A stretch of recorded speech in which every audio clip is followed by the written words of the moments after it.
everybody. Excited to be with you again on a Monday morning. This is EXP University's Level Up Mastery Monday. As always, you can catch us in EXP Workplace. We're always live streaming there. And this is a cool nugget. You can rewatch any of the episodes from the week in EXP Workplace. We're also live streaming in the world and of course on YouTube. So check us out. Make sure you like and subscribe. And Cari and I will be with you every Monday. So I'm excited to be here, right, Cari? Yes, absolutely. Happy Monday, guys. Happy Monday. So today we are going to be talking about a foundational principle. We're going to be talking about building a strong foundation, which is your database, and the importance of consistent lead generation in your business. This is a hot topic. I know most of you do not enjoy lead genning, so we're going to be talking about like the 5 or 6 most common fears that Cari and I hear as coaches. And we're going to be talking about how you can work through those. We're going to be giving you scripts, specific strategies to work through those. But most importantly, we're going to be talking about your database. We're going to be talking about how to actually build this foundation for yourself. Because if you are not focused on the foundation, I am telling you, in a year from now, 2 years, 5 years down the road, your home or your business will start to crumble. I like thinking about your database as an actual, like a foundation to a home. If we don't have the foundation set, what ends up happening? The home will eventually crumble. It will fall over. It will start to break apart. And that is what I see time and time again with agents that I'm currently coaching now who never took this seriously. So that's what we're going to be talking about today. Awesome. Serious topic, but really empowering if you think of it that way. And lead generation, it's just a word, it's just 2 words put together. It really is not a bad thing. It's how we think about things. Remember, words or situations or things are just things. They're not good or bad. What we think about them makes them good or bad. And the reality is lead generation, if you think about it in a different way, is just coming from a place of contribution and helping people, finding people that need what you offer as a service. Because by the way, people are going to buy or sell real estate with someone if it's not you. So yes. What can you do to impact lives? What can you do to transform lives through homeownership, this career that you get to be in? And I think that's how we set the stage for talking about how to build a strong foundation with this consistent lead gen. Well, I like that you mentioned the word impact because I have this story to share with you. Cari, I was doing a little bit of research just about how important it is to understand our destination or the impact that we have. And what I came across is that in our culture, in our society, we can actually achieve anything that you want almost instantaneously, right? Instantaneously, you can have instant gratification in anything in our life. This is crazy. Anything in our life except for 2 things: job satisfaction and measuring the strength of relationships. There's no app for that. Okay. They're slow, they're meandering, they're uncomfortable. It's a messy process. Building job satisfaction and strength of relationships.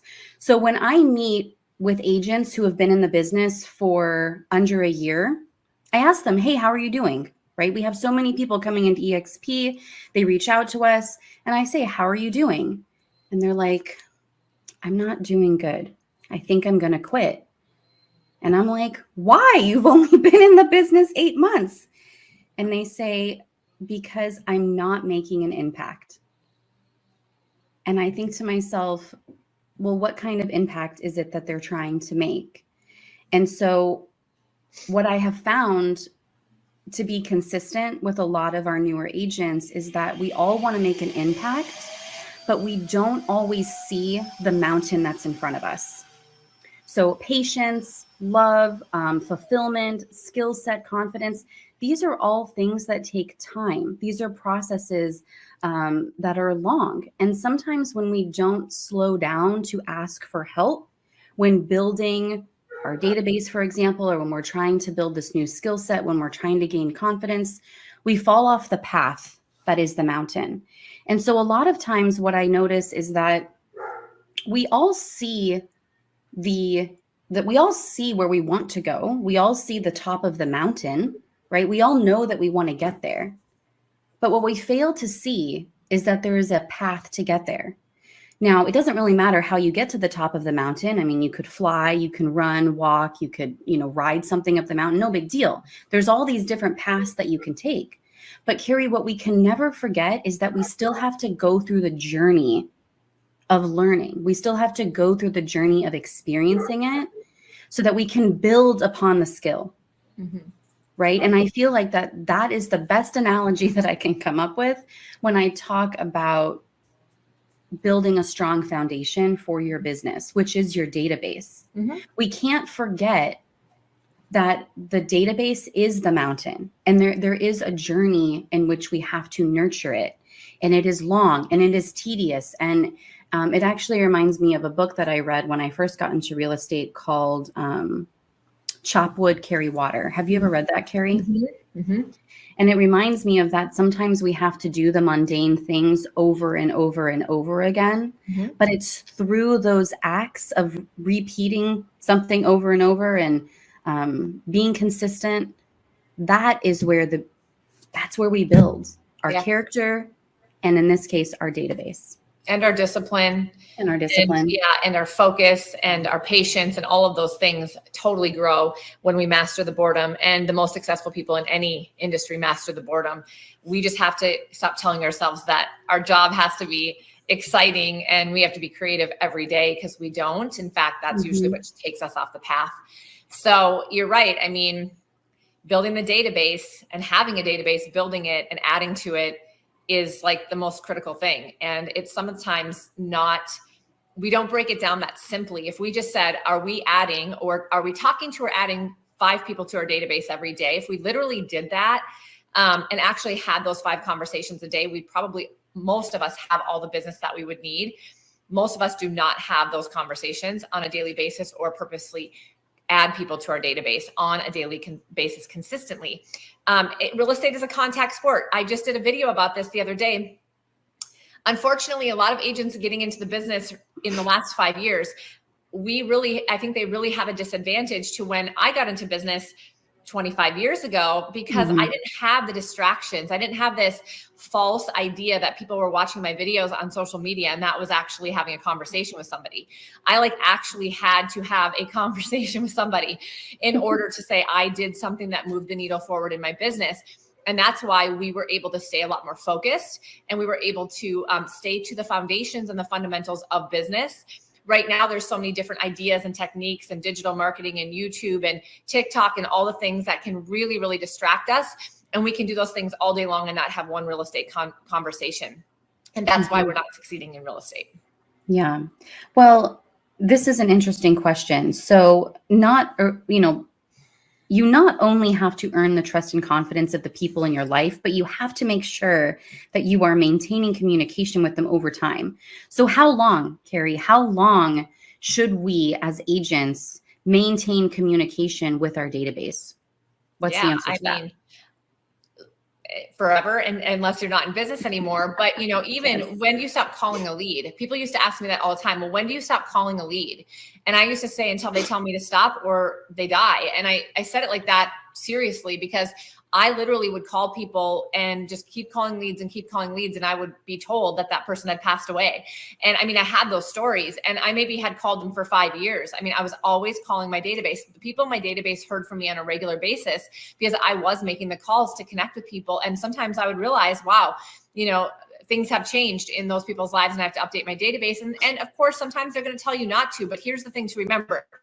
People will tell you if they want you to stop communicating with them. If they haven't said stop, they don't want you to. Don't think just because they're not replying means that they don't want you to. They'll tell you, trust me, they'll tell you if they don't want you to. So if they're not saying anything, you need to keep doing it because they are listening. They're just not ready to respond yet. Yeah, I love that you said that, because it's about it's reframing it to think, and we'll talk about this in just a moment too, about the fears, but it's reframing it that just because they're not ready yet doesn't mean that they won't eventually be ready or that they don't have a referral for you. Mm-hmm. And so we have to always be thinking about that. Until someone specifically tells you to stop following up, people are paying attention to you. I know we've talked about this before, Cari, about how sometimes people will watch you on social media for a year. And then all of a sudden you think that these people are not watching you. They are. They'll reach out to you and say, hey, I saw that you did this, or I listened to this podcast that you were on, or, I saw that you did this community event. And it's like, whoa, I didn't even realize you were watching me. Yes, people are watching you all the time. And so with that being said, I want you to think about it this way, that your database is the most important piece of leverage that an agent can invest in. As business owners, our database represents the only asset that you actually own. Isn't that amazing? It's the only asset that you actually own. Your database represents your business. If you were to show me a clean and well cared for database that is being communicated with consistently, I can promise you that I will show you a successful agent.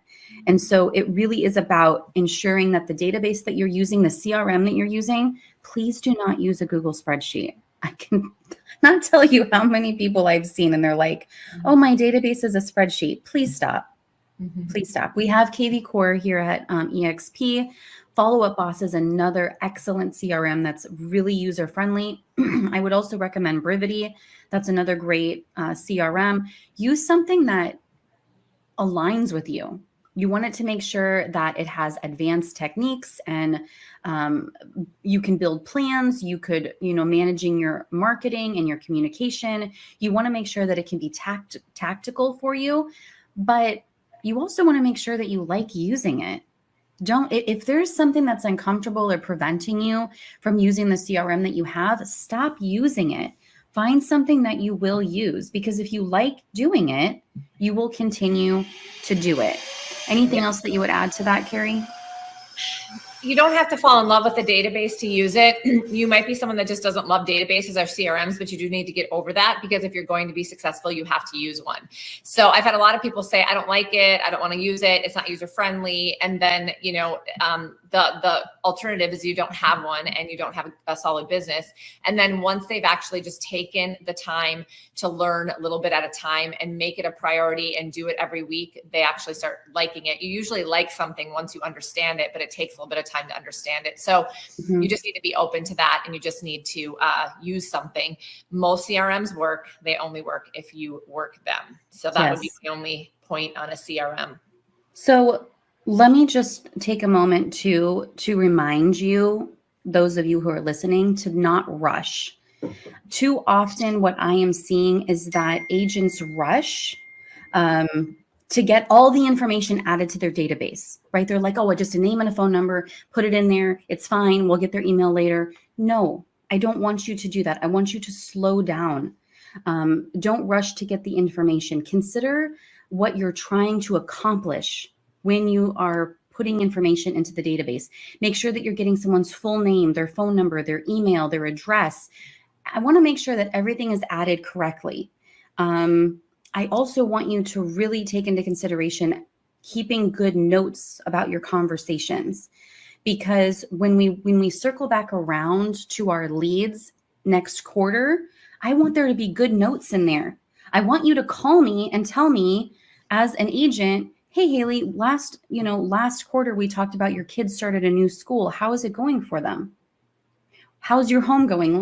Last quarter you were telling me that you were installing your lights, out on the patio. How did that go? Did you ever get in touch with that electrician that I referred you to? I mean, these are just conversations that don't have to go with real estate. But if you take good notes and you're reminding people that they're important to you, what's important to them should be important to you. So take notes on that. Mm-hmm. Absolutely. So, Cari, let's dive into some of these fears, shall we? Yes. So why do we not, make our database a priority? Why do we not follow up with people? Why do we not make those phone calls and have those real estate conversations every single day like we're supposed to? Well, it usually comes from fear. And, the first one is, well, what if they're not happy to hear from me? What if I irritate them? What if I'm bothering them? All of those same thought processes. That's probably the most common one that Haley and I hear. Mm-hmm. Well, so what if they are? I mean, it's not the end of the world. And if you think that you're bothering somebody, you might be. So it might be that you need to figure out how you can come from a place of contribution and bring something of value when you reach out to people. If it's just, I'm just checking in to see how you're doing, then that could be bothersome because that doesn't really have any meaning behind it. You, again, take those notes. So when you call back, you can find out how things are going. You can follow up on a referral you gave them. You can see if they still need help from something that you talked with them about last time, right? So first and foremost, if we feel like we're doing something that makes us uncomfortable, maybe our mind is just telling us that to be true. But that's the first thing I tell people is get into a positive energy by feeling really good about what you're calling about and feeling really prepared when you're calling them. And that comes down to knowing what you're going to say and then having the notes. So when you call somebody, you remember what the last conversation was. Those two things are going to help you to feel more comfortable. But at the end of the day, even with those two things, you're still not going to probably love to make these calls. And that's okay, because not every part of our career and our job and our roles and responsibilities are comfortable. In fact, if everything was, we would not be growing. We wouldn't be getting better. We wouldn't be growing ourselves both personally and professionally, which is really critical. And by the way, makes us feel good about ourselves when we go through those times of growth. So get connected with the reason, again, that you're doing this. Why are you a real estate agent? Why are you wanting to serve these clients in this database? What do you have as a human being and as a real estate professional that's valuable? How can you deepen a relationship? How can you make an impact in your community? How can you do something that makes you feel really good? That's something that's greater than just making this call. And then that can help you to remove this negative thought process so pretty quickly, but it also can get you forward thinking into what am I going to say? How can I feel good about these calls? And then you're going to want to do it. Absolutely. So the next fear that I hear most commonly is that if someone's using a script, they say the script doesn't sound like me. Well, the script is not supposed to sound like you. The reality is that if you are new to this industry, the script is designed to help you sound like a professional communicator. So of course it doesn't sound like you right away. But as you start to use it over and over again, you're going to internalize it. And then it will start to sound like you because you're going to understand the language. Then you will start to uphold the standard of professionalism that you have been longing to uphold, and you're going to make a greater impact. So it's okay if it doesn't sound like you. Remember, it's not supposed to, right? We're trying to elevate where you're at right now. And the only way that you can do that is by using a script. Yeah. And that just segues into the fact that people go, well, I'm just going to change the script to make it sound more like me because of the fear of that the script doesn't sound like them. And you can kind of do that, right, Haley? But you really shouldn't, because the reality is exactly what you said. The scripts are there for a reason. You just have to realize that it is your job to learn them so well that you internalize them, and they will sound like you. But it doesn't mean you should change the words. The words matter, and the way the scripts are communicated and laid out are important, actually help get the job done. Absolutely. So then another fear then comes, with that same mindset around, well, what if somebody asks me, are you reading from a script? Listen, I am a full believer in being honest, vulnerable, and being authentic. So if someone were to ask me, are you reading from a script?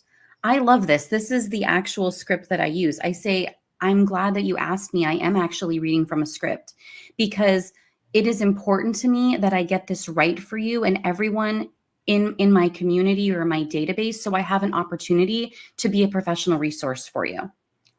What is somebody going to say to that? They're going to be like, oh, that's great. You're taking this seriously. Yes, I am. Can I tell you why? And then you go into why this is important to you. What is the impact that you're trying to make? And again, can I continue to build your trust and confidence over time? That's all you really have to say. If people ask, yeah, of course I'm using a script. This is important to me, right? I love it. I love that. Yeah, I am trying to be the best that I can be. This is important. I take my career seriously and I'm here to help you. And so, of course, I don't want to miss anything. And so, therefore, I am using something that I'm following along with. I think that's great. So the last fear, Cari. The last fear is that people have call reluctance. Of course, most people do, don't you think, Haley? Yeah, and I think that it really stems from just being uncomfortable, not knowing what to say, feeling like maybe you don't have any value that you can add. I've heard that recently too. The fear of just really not knowing what to say. Cari, I'll say this. If you're taking good notes in your CRM, you will know what to say to this person. Yep. Right? Yep. What else do you have? What else Yeah, can I you mean, add you'll about know what that? your last conversation was. You'll know what you need to follow up on. You'll know maybe if you can bring something of value that related to the last conversation. You'll have something to follow up on or check on specifically instead of just doing it generally. And you will feel more valuable. And every time you do that, you're going to actually build a deeper relationship because they're going to go, wow, Haley remembered our conversation and wanted to follow up to make sure that that went well. Most people don't do that. And that is very valuable because people value relationships and they really, really do feel good when people care about them. And so the reality is that just because you have some reluctance to do something doesn't mean you shouldn't. In fact, if you feel like you don't want to, it probably means you should. And it is a growth opportunity. And every single person has some of these feelings, even the most successful agents. The difference is that they just do it anyway. They're able to combat those feelings and those thoughts and move themselves into action.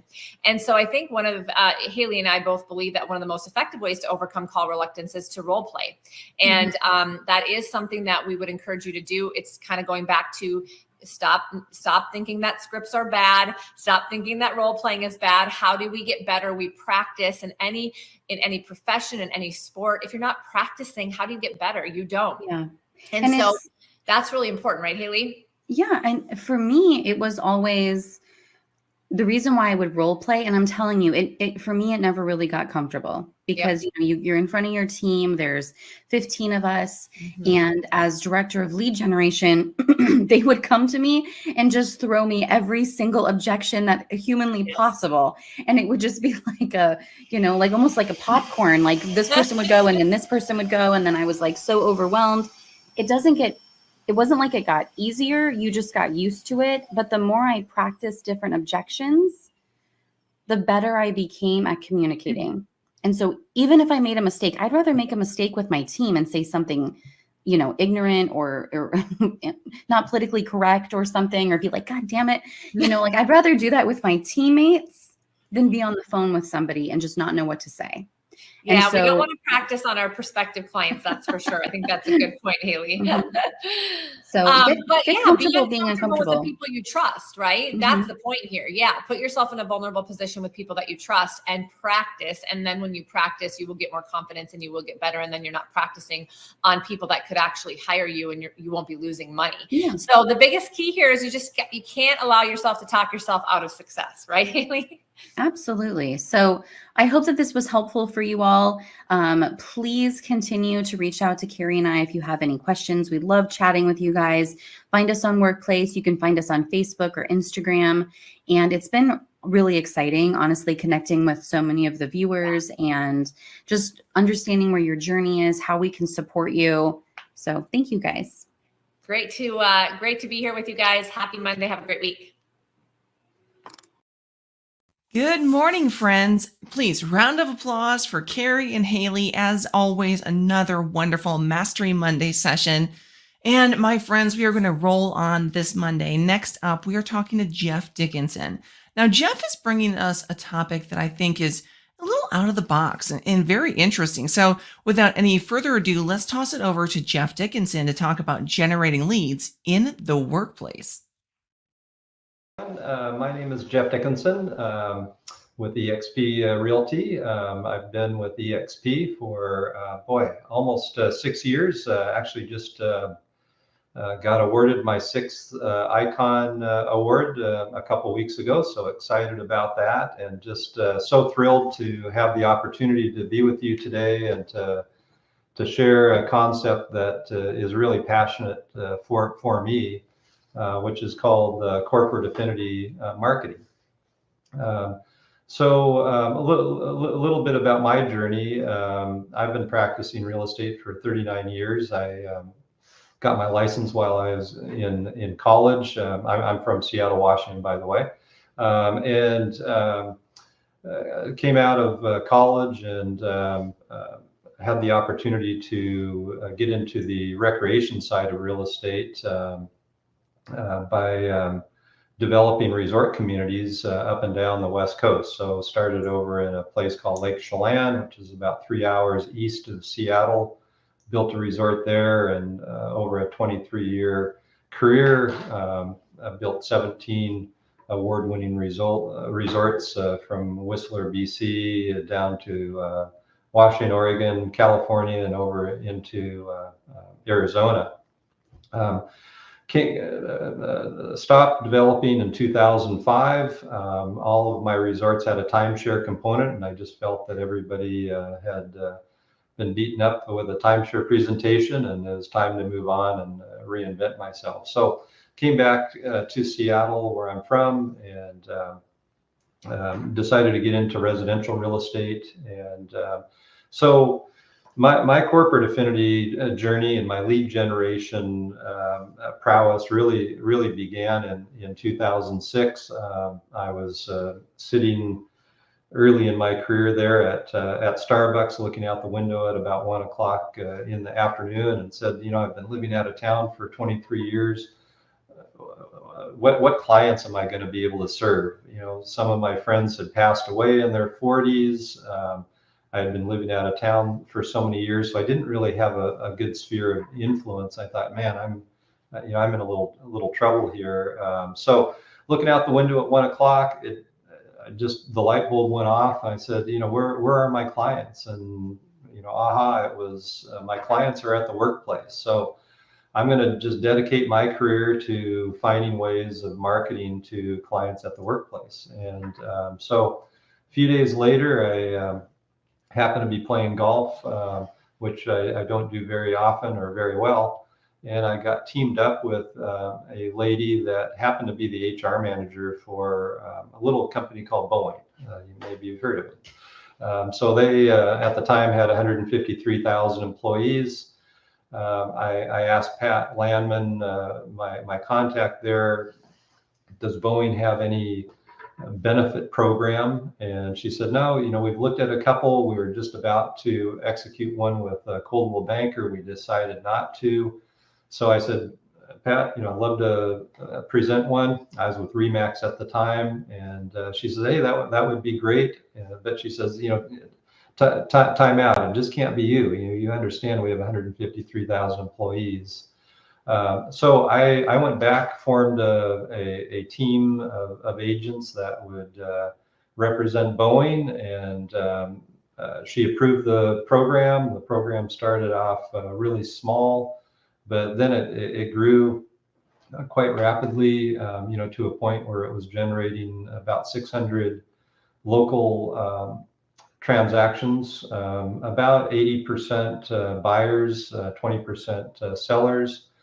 And then a couple of years later, she came back to me and said, we need to have you expand this to a national basis. So about 400 referrals go out to other agents. So now these are all EXP agents that these referrals are going out to. So further, as time went on, Boeing was instrumental in getting me into over 1,000 of the Fortune 500 to 1,000 companies. So currently about 7 out of 10 Fortune 500 to 1,000 companies use my Home Advantage real estate benefits program. So that's kind of, a real broad overview. I'm not suggesting to any of you that you go out to the biggest companies in your market. One thing that I did learn early on is what I call going small. And the idea is that these big companies, so let's take IBM for instance, 302,000 employees. We do about 4 transactions a year out of that population, so it's not very efficient. So again, one thing that I learned going small, going to these 50 to 1,000 employee companies in your local market area, maybe within an hour radius of your home, all of a sudden the transaction rate goes from 1 in 60,000 down to 1 in 100. So pretty efficient from that standpoint. So I'm going to dig into that in a few minutes, but let's just talk about what is affinity marketing. I think there's a lot of confusion on that. I think the first thing that we may think of is relocation. I'm not the biggest relocation fan in the world. It takes too long to go from meeting the client to actual transaction. It might be multiple years. When I talk about affinity, I'm talking about local and cross-town moves. So these are employees that are already in your market area. About 60% of them are first-time home buyers. They're all too happy to work with you to buy their first home. The other 40% are seasoned home buyers and sellers, they too are looking to work with you. You get some great instant credibility. My clients are saying, "Hey, if it's good enough for Boeing, it's good enough for me. Jeff, come and meet me next Tuesday to list my home." So it's very rare that I actually am competing with another agent to list their home. Usually they're just saying, "Great, let's get the home on the market." On the buyer side, "Hey Jeff, I'd like to buy a home. I saw your Home Advantage program on our company's intranet site. I've got 3 MLS numbers in hand. Can we go out tomorrow and look?" So typically these clients are in and out of my ecosystem within maybe a 2-week to 30-day period. And so it's the only way that I'm able to, consistently do 80 transactions a year as a single agent. I do not have a team. So, if we're talking relocation, boy, I'd be lucky to do maybe 6 or 12 transactions a year. So, I'd rather watch paint dry personally. So a little different method there. So affinity marketing is really having that exclusive relationship with a company or an organization. I represent many cities, city governments, to typically private companies. And again, we want to really go small. We don't want to go to the Microsofts and the Amazons and the T-Mobiles and Boeings and things like that as individual agents. We really want to go small. Biggest corporate account that you could land in your market would be the local hospital. Some of these regional hospitals have up to 5,000 employees. I just wouldn't go beyond that to gain efficiency. So again, affinity marketing, just having that exclusive relationship. It's almost like it's almost identical to having a residential farm. So if you have a 500 home residential farm that you're mailing into every month, think of it as the same as having a 500 person company that you represent. The difference is, though, is that you've got exclusivity with this company, and this company is not going to let other agents in, to dilute your service level. Unlike a residential farm, where literally another agent could mail into that area, and all of a sudden now you're down to 50%. So exclusivity is a big thing. The other biggest thing with affinity, some of you, as agents may have tried this and maybe not had great success with it. One thing I found early on is that you've got to what I call chameleonize real estate and mortgage services. So let's just use an example of a 300 person company, and you're going to be working with one HR manager typically. That HR manager knows that out of 300 employees, there's probably a dozen real estate transactions that happen every year. So they're not going to get too excited about getting up out of their chair and helping you, promote your real estate program to 12 clients, to 12 of their employees. What they really want to hear, and I think this is where the failure rate comes in with agents trying this, you've got to lead with what I call financial and health wellness. These are, news to an HR manager's ears. They just perk up when you can, come in and provide those. So how do I provide those, in my world? So what I do is I go out and find an Edward Jones agent or an Ameriprise agent, some financial wellness professional They can carry out just financial wellness education through lunch and learns, through each company that I represent. I put together a WordPress website so employees can take some online financial self-paced courses. But one of the biggest courses that we have is how to save $5,000 or more a year. So in an hour-long lunch and learn, we're shaking these employees upside down and just showing them 1,000 ways to save money, an extra $400 or $500 a month. So going to Starbucks one less time a day, that's $7 to $9 savings. Do you need that self-storage warehouse? Can you cut that cable bill, that $300 cable bill in half? So, there's all sorts of ways that we can show employees how to save money. So when I'm going in and presenting my affinity package, which is complimentary, no cost to the employee, no cost to the employer, just a total supplemental benefit program. I'm going to Miss HR and saying, you've got 300 employees. My complimentary program is designed to save each of your employees $5,000 or more a year. That's $1.5 million in savings. And usually, a couple moments later, the HR manager is saying, God, I want to hear more. And where do I sign? I'm in. So it's been a great program. So a big part of my success, aside from leading with financial and health wellness, is building a professional team to help me carry out these services. So I just mentioned the Edward Jones or the Ameriprise agent. Edward Jones, they've got 10,000 offices. There's probably multiple offices in your community, in your marketplace. In mine, there's 93 of them. I just go out and interview them, and these guys are all too happy to get involved because they're looking for clients just like you and I are looking for clients. Number two is I go to the chiropractic community. Chiropractors just aren't, breaking or manipulating backs.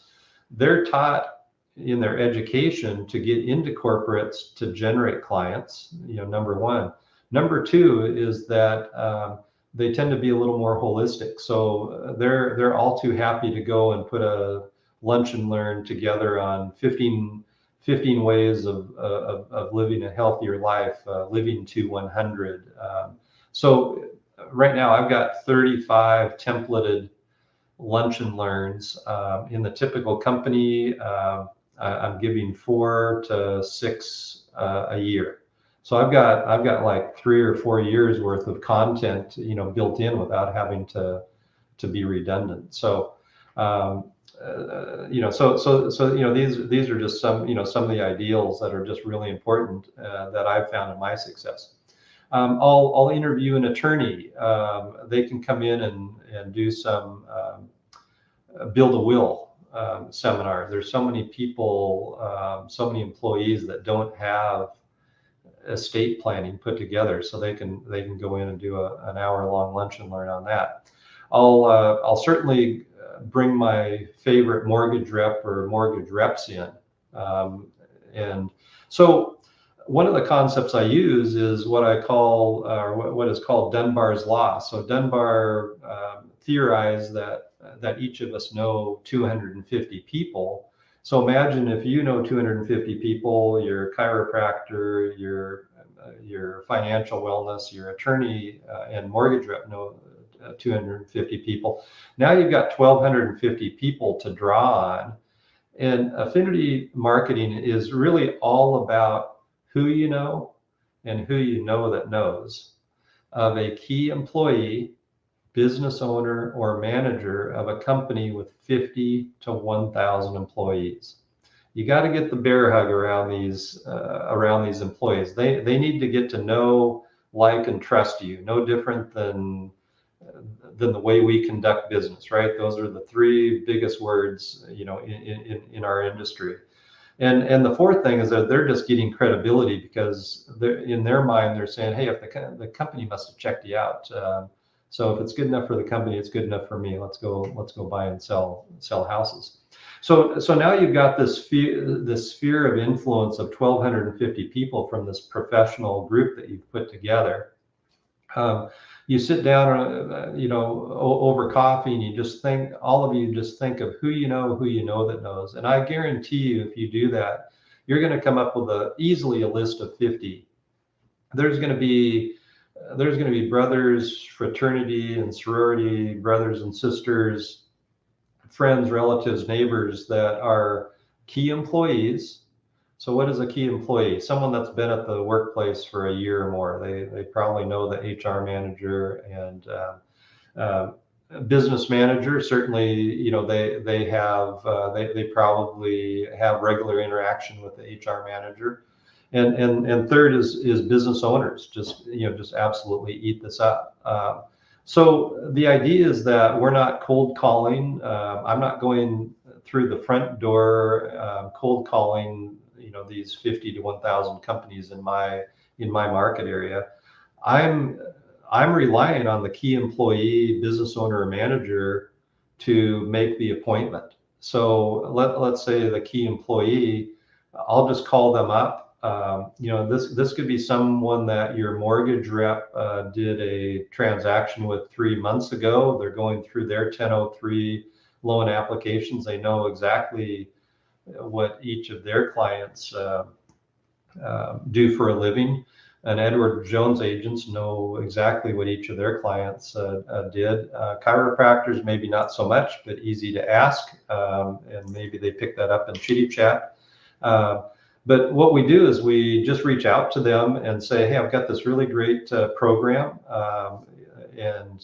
I'd love to share it with you. It's an employee benefit program, no cost to employee or employer. I just want to get your opinion on it and just see if it's something that that would make sense for your company. So just no obligation.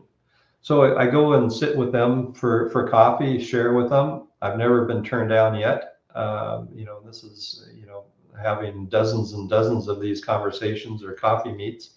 And they're all too happy to go to Mrs. Smith, the HR manager, and say, hey, I came across this benefits program. Looks great. I wish we had it at our company. Would you mind taking a 15-minute meeting with my friend, Jeff Dickinson? So it's rare that I get turned down from having that opportunity. I go in, I share it. My program is just fully templated. I can certainly share this with all of you. I don't know if that's going to show up very well. Sorry.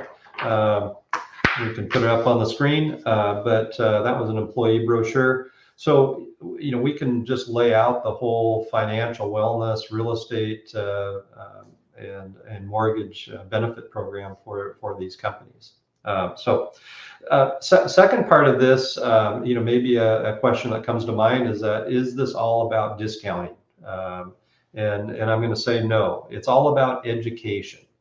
I think as real estate agents, one of our biggest values in our commoditized and our techie world is being education forward, being a go-giver, and thank goodness that our clients are not buying and selling on a regular basis, because they probably could go on to YouTube and figure this out for themselves. So they need us as professionals to guide them through the buying and selling process. So I just really lead with education. So it's not about giving a discount to these people for utilizing your service.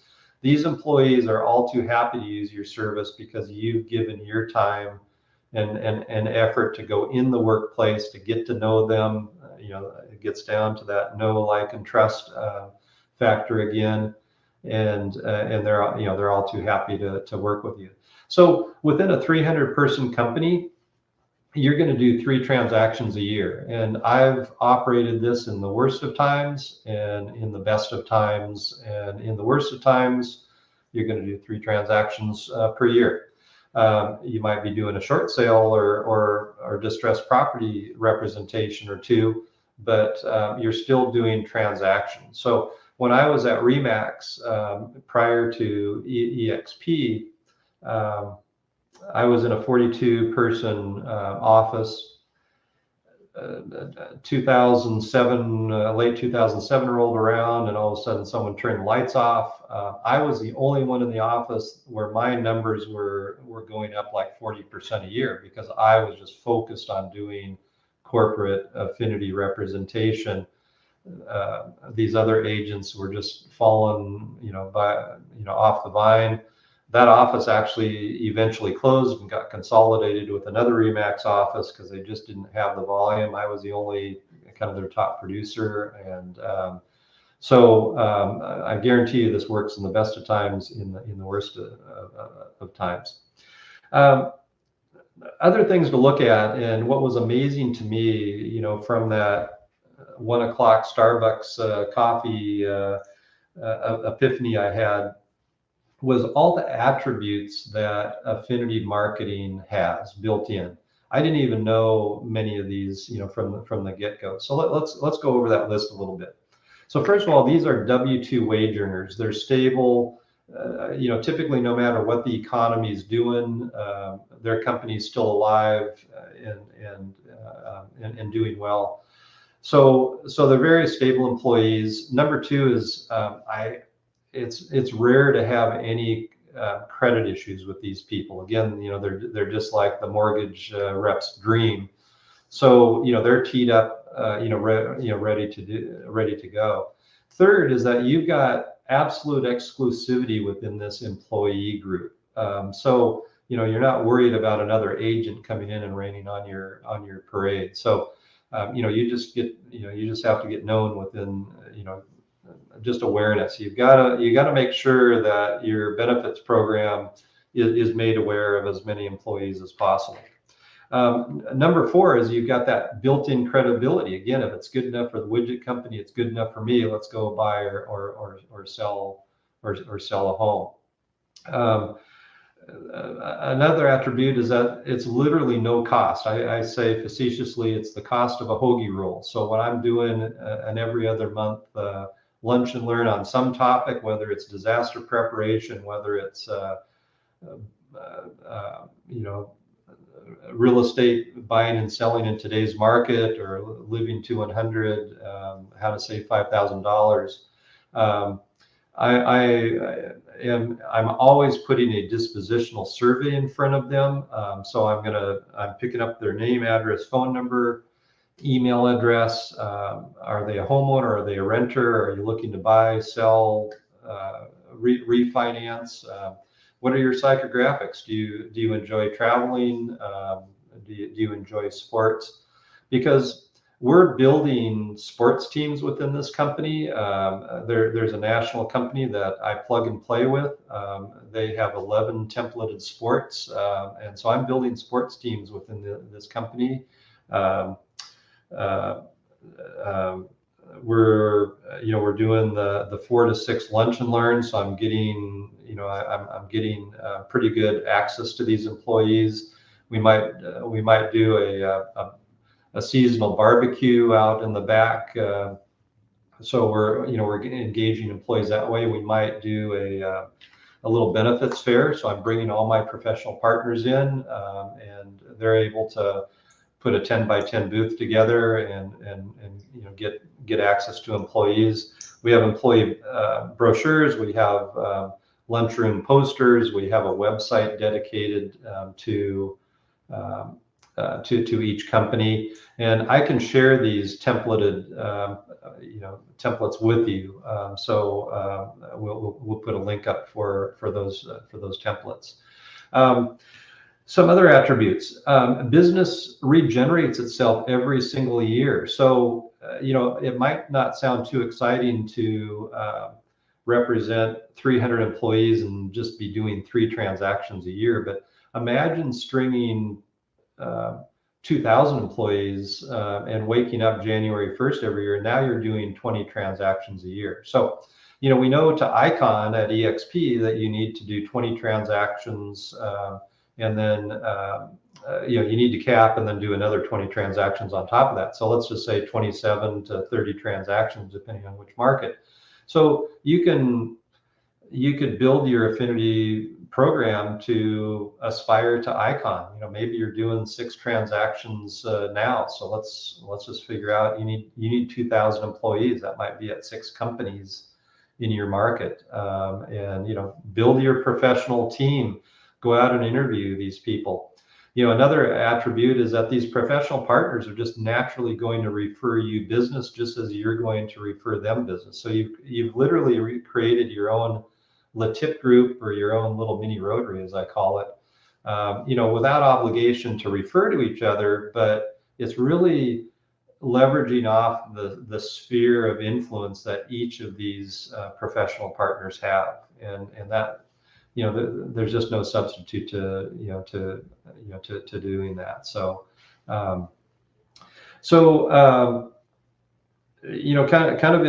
of in conclusion, affinity marketing, I think it's a great opportunity for you to explore. I don't think it's for every agent. There is some effort involved to do it. It's not a copious amount of time. I've got 32 companies that I represent in this 50 to 1,000 employee count. It takes me about an hour a month per company. So kind of give you an idea. So it's not a copious amount of time. And again, typically I'm doing a lunch and learn every other month. The larger the company, the more lunch and learns I'll do, and I'll typically attract 15 to 40 people to attend a lunch and learn. Some subjects are more popular, than others. But getting back as we conclude here, you want to really sit down, get an idea of what corporate affinity marketing is. I do have a 4-part workbook that I would love to share with you. It literally is a novel from A to Z, my journey. It gives you templates, it gives you scripts. Literally, you could start your own affinity program, without hesitation, just reading through the 100-page manual. I've got a fully templated program. Be happy to share that with you. But it really boils down to getting a piece of paper and a pen and just writing down who you know that knows, and then interviewing these professional partners and going through that same exercise. So thank you guys so much. Appreciate you guys spending a half hour with me today. And as I say, I'm the aging shepherd of affinity marketing. There's not that many agents. I live in a community with over 1 million people. I think I'm the only agent doing corporate affinity. So the market is just wide open out there for you. It's right in front of our faces. Yet we're really blind to the concept for the most part. So again, thank you so much. Appreciate it. My friends, give it up for Jeff Dickinson. Amazing session. And we continue to roll on. So next up, we are talking to Tara Stone. She is a certified mentor. She's a success coach. And today she's going to help us uncover the 10 powerful mindset musts to support your best life. So let's do this, guys. Let's toss it over to Tara Stone. I have already been poured in so much this morning, and I am here to pour into you guys. So first of all, thank you. Congratulations for being here. We're going to spend the next 30 minutes together, and I'm going to move pretty quickly through these slides. I am from the Northeast. I talk fast, I move fast, and I promise you that if you would like these slides after we're done, I'm going to make them available to you, and you'll have an opportunity to connect with me at the end of the presentation. So don't feel like you're going to miss something, or when I'm asking you questions that you have to rush through the answers. So I really want you to take time with that. So hello, everyone. Welcome to your Monday. I always call it Monday Mindset. This is how I kick off my Monday every day with my community and my team. And I'm going to be talking about what I consider of a futurist mindset and the 10 really powerful must-have mindsets that go along with this.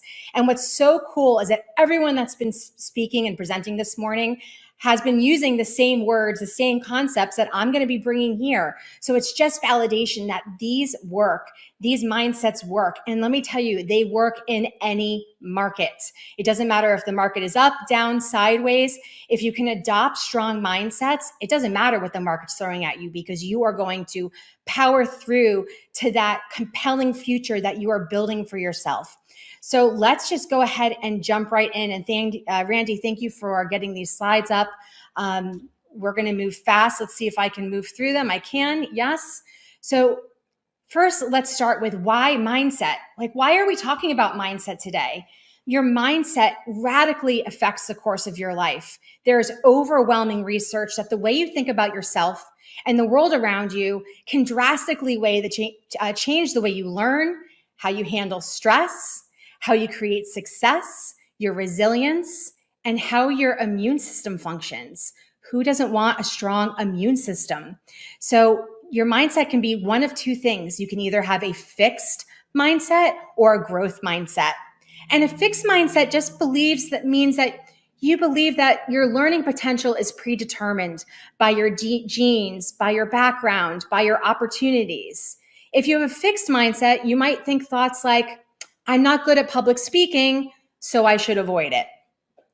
On the flip side, if you have a growth mindset believes that your true potential is unknown because it's impossible to foresee what might happen as a result of your passion, your effort, your practice.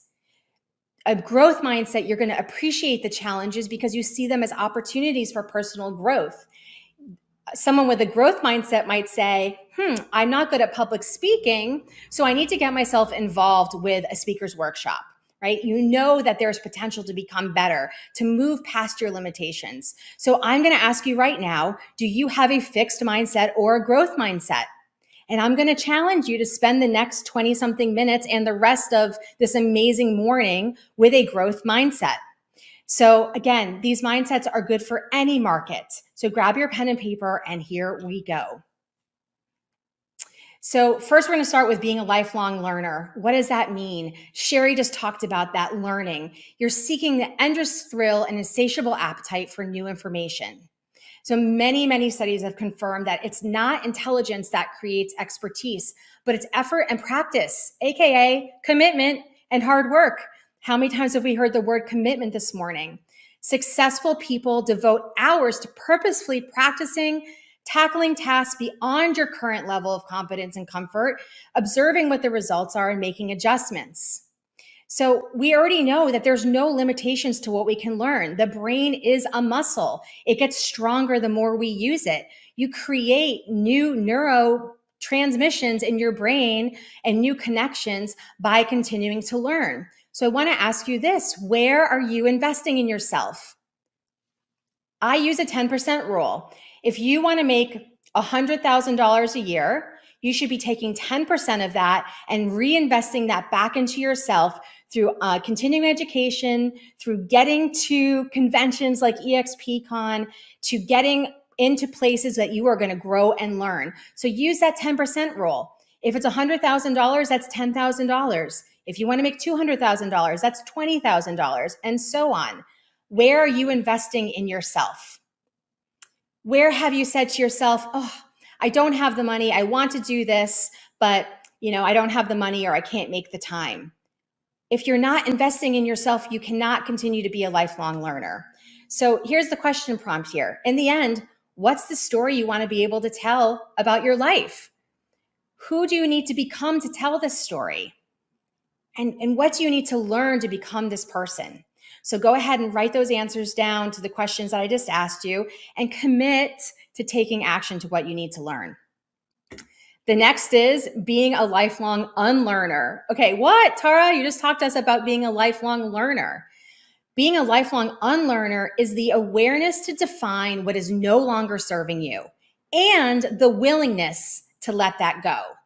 Willing is an action word. You have to be willing to take action, use your willpower to identify what limiting beliefs, what habits are no longer serving you. Take some time, some self-reflection, and dismantle what doesn't work anymore.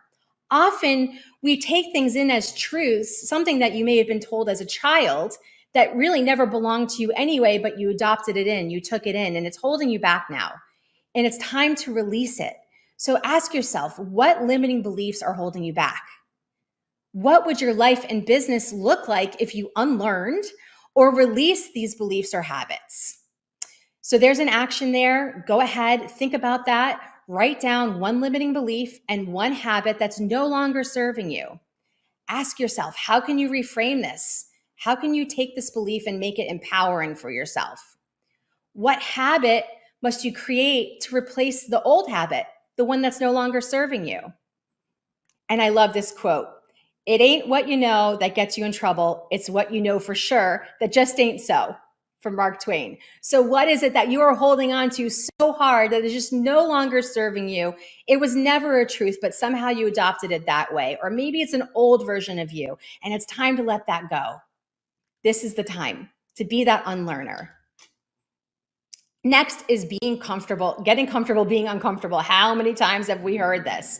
Everyone says this, everything you want is just outside your comfort zone.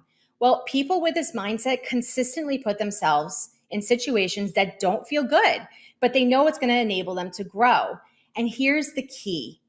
You want to learn to embrace the discomfort, to acknowledge and appreciate that this discomfort is an indicator of you being at the edge of your knowledge and expertise and at the precipice of growth. Discomfort is often the greatest right before you're about to have a breakthrough. And here's what I like to talk about. If you are working, if you are pushing, if you are just like hitting your head up against that ceiling because you are working through that breakthrough, most people will say, hey, this hurts. This doesn't feel good. And they're right there. They're that the last 5% that they've been working so hard for, but they back off because they just are not willing to be uncomfortable. They're not willing to do what it takes to commit to that breakthrough. But if you are, and I know you are, and you stay consistent and you get through that uncomfortableness and you have that breakthrough, wow. Now, all of a sudden, that ceiling that's been holding you down, that's been causing you all that pain, that is now your new floor. And now you have a whole new platform to work from. So where in your life are you working through a breakthrough? Where is that ceiling now going to be your new floor? And here's my tip, guys. Fear and excitement both activate the same neural pathways in our bodies. So I'm being very honest. I was very nervous, fearful even coming on EXP Live. I've never done YouTube Live. This was new for me. I had an option to do it recorded and have it played or come and do it live. And so the option to record it was my comfort level. The option to come and do it live and be here with the amazing energy of you guys and everyone here, that was my uncomfortable level. But here I am. So thank you for being here with me and allowing me this opportunity. So I'm just going to go back to the slides again real quick. Thank you. Go ahead and reframe, from I'm afraid to make cold calls. I'm afraid to go on the listing appointment. I'm afraid to have those difficult conversations. If you can reframe that to, I'm excited to make those calls to move my business forward. I'm excited to go on that listing appointment so that I can create a desired outcome for my client and for my team. So reframe that. And remember that discomfort doesn't have to be major. It can start very small and work through that. The important part is that you tell your brain that you are in charge and it is okay to be uncomfortable. Our brains are wired to keep us safe, right? Back in prehistoric times, our brains are going, is there a saber-toothed tiger around the corner? No, there's not. There might be someone who's doing a comment on your Facebook page, but it's okay to get uncomfortable and tell your brain that you are in charge. And then please, please, please surround yourself with people that allow you to fail forward, that people don't say, I told you so. Be around people that say, hey, okay, you missed on this first try. Do it again. Being accountable. Oh my gosh, we've talked about this so much already this morning. I have really reframed how I think about accountability, and I want to share that with you. You are responsible to tasks and accountable to people. right? You are responsible for your to-do list. You're not accountable to it. You're accountable to yourself and to the people that are affected by you tackling those things on your to-do list. So accountability is a choice, and it starts with commitment. And I'm really talking about true commitment, like wild horses couldn't drag you away. What are you truly committed to? Because when you're committed to the things that you say you're going to do and you're accountable to yourself, Sherry talked about this. When you know you can depend on yourself, guess what grows? Your self-confidence. When you have more self-confidence, you can go out to those appointments. You can get on the phone and make those cold calls. You can have those challenging conversations because you know that that person can count on you, because you have created accountability within yourself, knowing that you're someone that can be counted on. And then when you're committed, commitment equals attraction. People are attracted to committed people. Look at the person that has a great body, that's in the gym consistently, that is so committed to that. I'm attracted to people that can run a 150-mile mega marathon. That to me is someone that is committed at a high level. I want to be around that person. I want to see what those habits are. So when you make commitments, you are going to attract the right people to you. So ask yourself, what are you truly committed to? And then choose an accountability partner, share your commitments, and then give them permission to help you be accountable. I'm moving away from the whole holding accountable, right? Where you're an adult, you don't need someone to hold your feet to the flame, but you do need someone to help you be accountable to this compelling future that you're creating. So everything you want is outside your comfort zone, but 100% within your accountability zone. Being of abundance and collaboration, this is a mindset that to me is a non-negotiable. A mindset of abundance is a concept in which a person believes that there are enough resources and enough successes to share with others, right? There's enough pie to go around for everyone. And if you're in the opposite, which is scarcity mindset, you are creating destructive and unnecessary competition. It's the idea that if someone else wins, that you can't win. So we want to make sure we're coming from a mindset of abundance.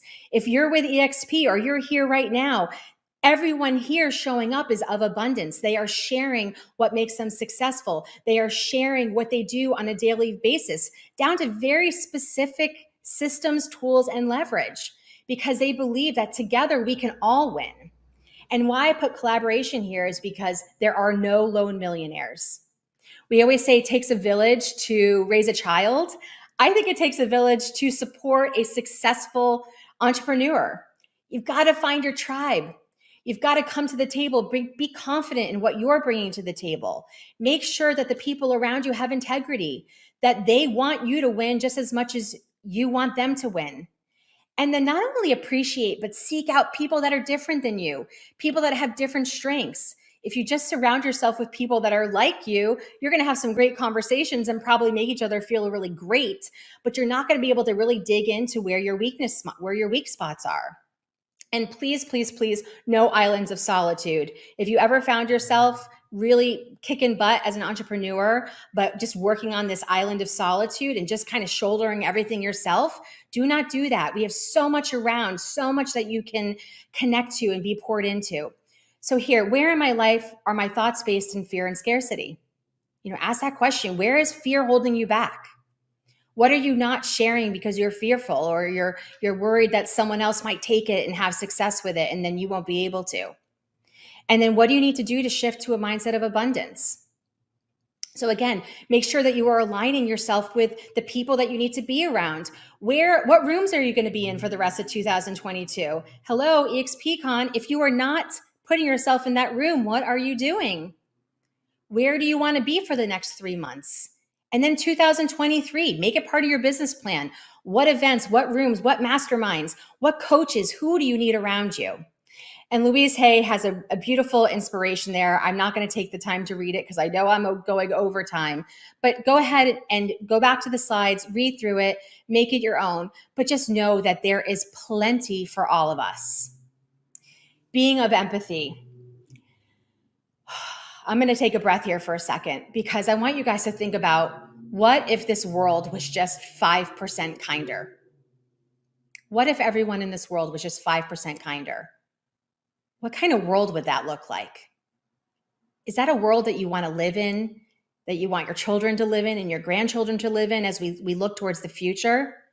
Having empathy is about the ability and the willingness to emotionally understand what it feels like for someone else, to see things from their point of view, to imagine yourself in their place.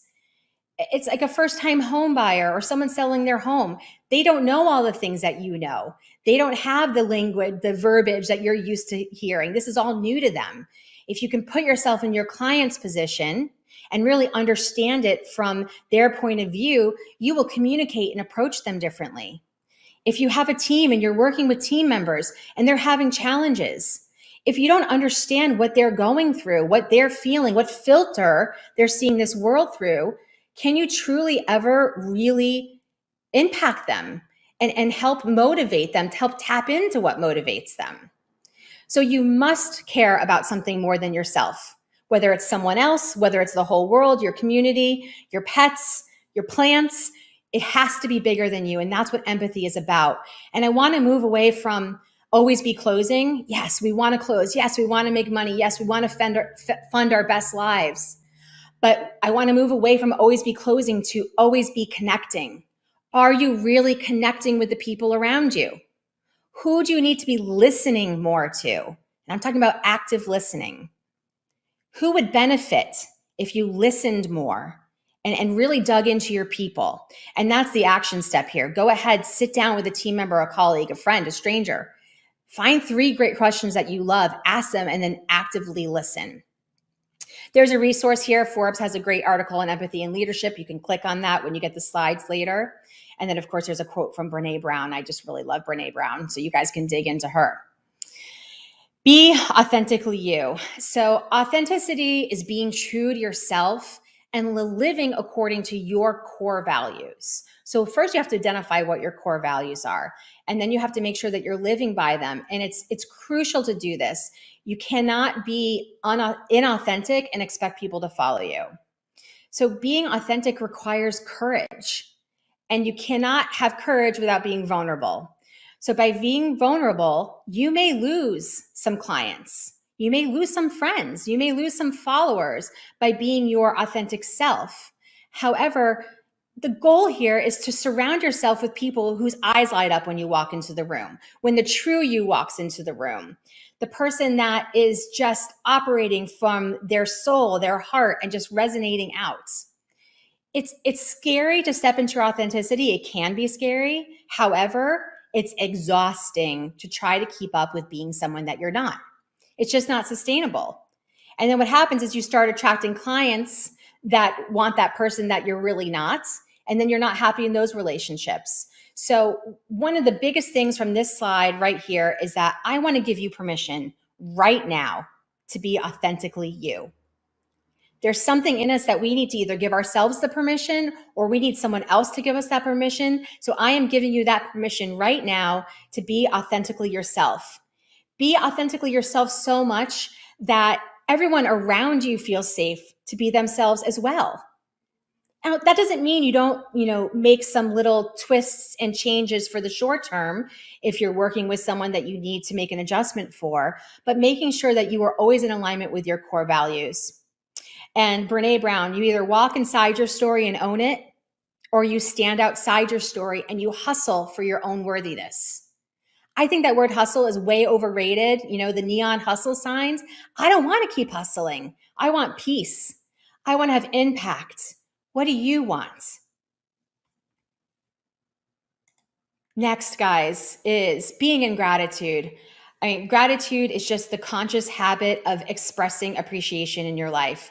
We talk about the highway to gratitude. No matter what is going on, if you're having a challenge, if you can get to gratitude, it can get you unstuck and get you out of that negative mindset in 30 seconds or less. But this is something that you need to practice, because when life is throwing a lot of life at you and you want to get to gratitude, if you're not practicing it, it's going to be a little bit more challenging when you're in the dark. So each of us has a choice of what we're going to focus on. We don't always have a choice of what's happening to us, what's happening for us, but we have a choice about how we are responding to it, right? Not reacting, how we are responding to it. And if we can focus on how we can be grateful in that moment and switch our mindset back to that of gratitude, you're unstoppable. And here's what I want to ask you. I have a question for you. So first of all, congratulations. You're on the wake up list this morning. And sometimes that is the gratitude, right? I woke up this morning. Imagine that I am in your room.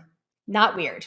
You wake up and there I am. And I'm like, good morning. Congratulations. You're on the wake up list. Today, I am going to give you $1 million. No strings attached. You can go out and do with it what you want. Spend it, save it, donate it, all of the above. How would you feel? How would you feel waking up?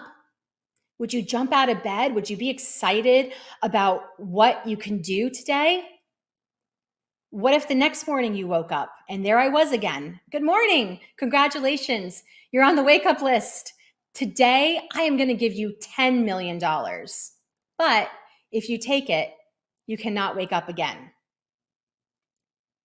Which do you choose? I'm hoping that you said you choose to wake up again. And what you just told me and what you told yourself is that just by waking up in the morning, the gift of being able to open your eyes in your bed tomorrow morning is worth more than someone handing you $10 million. So do you have the gratitude? Are you treating every morning, every day that way? And there's some action steps there that you can go. Yes, I see someone said, wake up. Yes, of course, you're going to choose to wake up. Make sure that you are having the gratitude and treating each day with that excitement of what you can do, who you can impact, how you can move your business and your life forward every single day, because it is a choice. Next, we're going to talk about the mindset of being a dreamer. So being able to envision a compelling future is one of the most powerful and motivating and inspiring elements. When you are stuck, if you can go to a compelling future, it is going to help you manage those setbacks. It's going to help you move more easily towards your goals. So I want you to do something here. I want you to have a really clear vision of what your future looks like. And when you have some time, I want you to close your eyes. I want you to use all of your senses, and I want you to envision what it looks like. What does it feel like? What sounds do you hear? What smells can you smell? How do you feel? Are you energized, excited, happy, motivated, at peace, content? And I want you to really start visualizing that so you can take yourself there whenever you need to. And then I want you to guard your dreams a little bit. Yes, I want you to collaborate. Yes, I want you to share in abundance. But I want you to be aware that if you are not surrounding yourself with big thinkers, big dreamers, and big doers, that there are some people that could love you very much in your life, but they don't see your vision. So it's scary to them. So they have the best of intentions to protect you, but unintentionally, they can start to kill your dreams.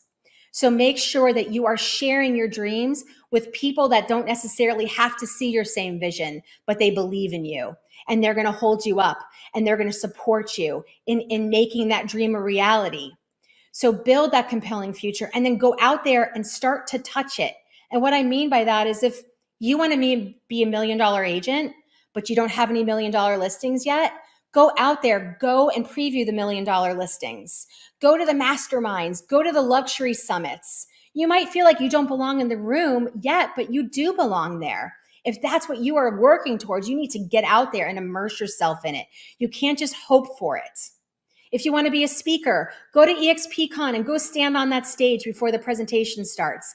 Go stand on that stage and look out and look at the seats of empty seats that are going to be filled with people that you could be impacting, that you could be bringing your mindset, your motivation, your tips and tricks to, that you could be having an impact on. Henry Ford said it, whether you think you can or think you can't, you're right. So whatever your dreams are, if you believe in them, you will achieve them. Now, last but not least, guys, is being a visionary doer. A lot of times people are just dreamers, which is amazing. They have big dreams, but they don't do. And sometimes people are amazing at doing. They're great at accomplishing tasks, but it's challenging for them to have that vision. So they're doing, but they're lacking that vision. So if you can bring that together and have the mindset of a visionary doer, you are going to take action. You're not going to just dream, you are going to do. So I want you to think into the future, that compelling future, what you want to achieve, what you want to learn, what legacy you want to leave. And then I want you to act in the now. So ask yourself, what actions are you committed to? And then by being committed to those actions, who will it impact? Who are you accountable to with these actions? Ask yourself, if you don't stay committed, how will it impact them? Often it's way more motivating for us if we see a negative impact on someone that we love. We're way more likely to take the action, to get uncomfortable, to push ourselves if we realize that by not doing it, we're letting somebody down who's counting on us, someone that we're accountable to, which really starts with ourselves. So focus on 1 or 3 goals that you want to take action on. Sit down, spend time self-reflecting, write down what you could do, and then take from what you could do and write down what you will do.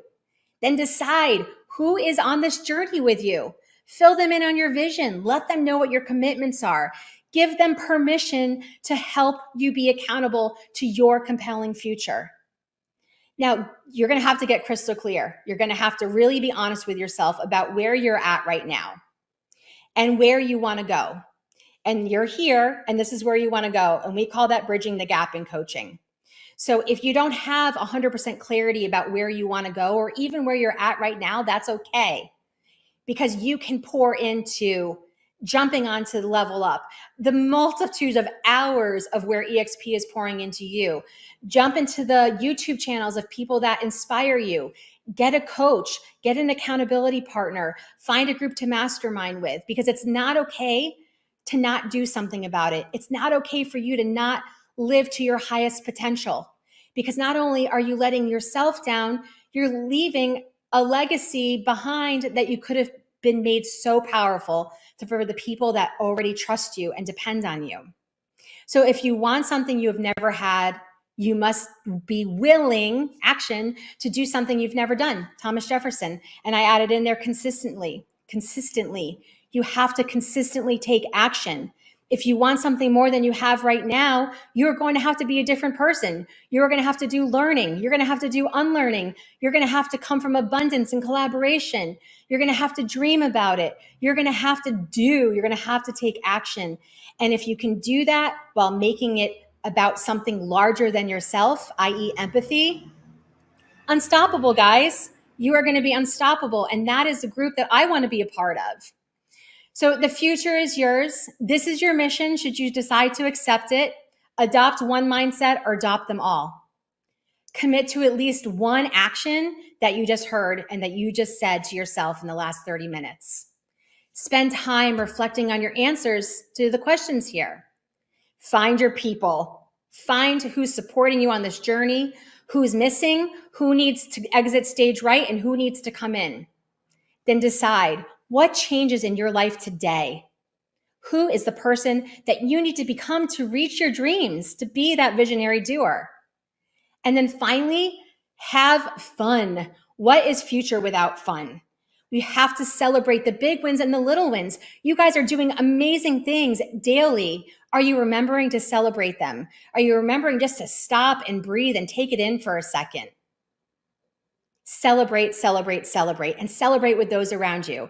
If you can adopt gratitude, if you can have the mindset of abundance, if you can come from empathy and bring more kindness into the world, that is life-changing. That is legacy creating. That is world-changing. That is the future that I want to live in.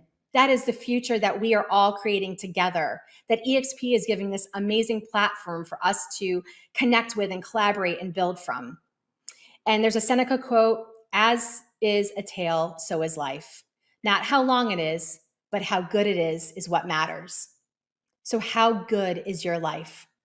I want it to be amazing. I want you to impact everybody around you in a positive way. I'm going to share this story in a separate video. So if you guys want to connect with me, I will do a video on that. It's just about how I was living the mindsets in the last 2 weeks when life was getting a little bit challenging. And having these mindsets, these futurist mindsets, gave me so many gifts in some of the most heartbreaking times through loss with my family loss. that I am so passionate about these mindsets. So please, I hope you found value today. You can go ahead and scan what's on screen. That's going to take you to my electronic card. You can join me on YouTube, Instagram, text me, Facebook me, email me. I am here to support you. If I can be of service in any way, please call on me. I hope to see you at EXPCon. Let me know if you're going. I want to hug as many people as possible. You need 7 hugs a day or you get weird. So we're all getting pretty weird. Until next time, guys, thank you so much. Bye for now.